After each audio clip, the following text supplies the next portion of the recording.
High বন্ধুরা, আমি মমতা বাংলা আবার চলে আসলাম তোমাদের সামনে নতুন আর একটা ভিডিও নিয়ে। বন্ধুরা, আজকে আমি তালের রস দিয়ে মালপোয়া বানাবো। তো কীভাবে বানাই তোমরা আমার সঙ্গে থাকো আর দেখতে থাকো। তালের গোলা করেছি, ওর মধ্যে সুজি দিয়েছি, 1 মুঠা সুজি দিয়েছি। এখন আর 1 মুঠা সুজি দিয়ে দেবো, আর দিয়ে দেবো সামান্য পরিমাণে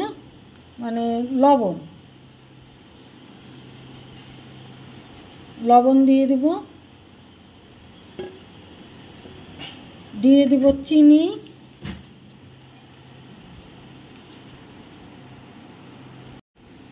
দিয়ে দেব চালের গুঁড়ো,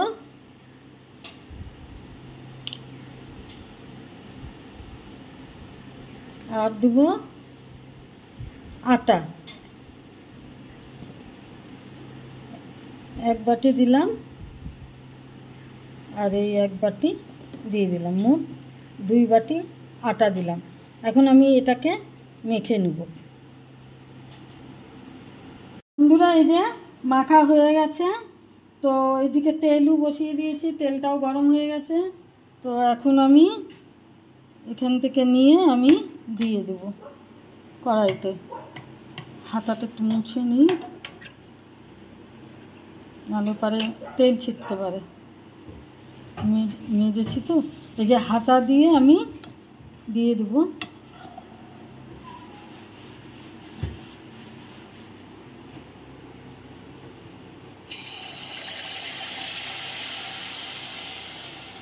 বন্ধুরা, এটা আমি মালপোয়া বানাচ্ছি।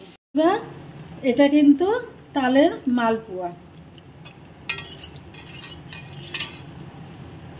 বন্ধুরা, রেডি হয়ে গেছে মালপোয়া, তালের মালপোয়া। দেখুন কত সুন্দর লাগছে দেখতে। প্রত্যেকটা মালপোয়া কিন্তু ফুলেছে। বন্ধুরা, রেডি হয়ে গেছে তালের মালপোয়া। বন্ধুরা, আমার এই রেসিপিটা যদি আপনাদের ভালো লেগে থাকে তাহলে প্লিজ লাইক, শেয়ার, কমেন্ট করবেন, আর সাবস্ক্রাইব করে আমার চ্যানেলটা পাশে থাকবেন। রেসিপিটার নাম হলো তালের মালপোয়া।